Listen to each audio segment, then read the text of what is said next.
Bugbugin yan. Kulang pa sa lambot. Para mamaya, susunod sa lahat ng gusto ko. Sige na. Tawagan mo na si Elias Guerrero. Oras na para gawin ko ang plano ko. Ama, ano po ba binabalak mo?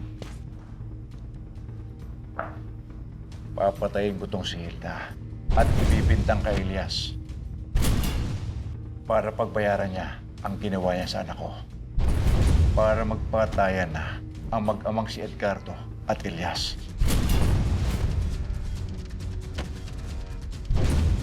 Amang,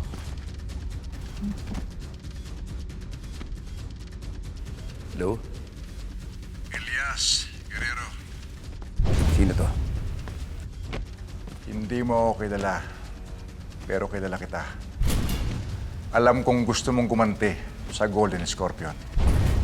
May impormasyon akong nalalaman para makatulong sa misyon mo. Hindi ko niniwala sa'yo.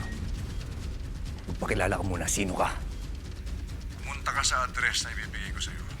Makikilala mo ko. Alam ko ang nangyari sa Palangka. Tutulungan kitang gumanti. Hello? Hello?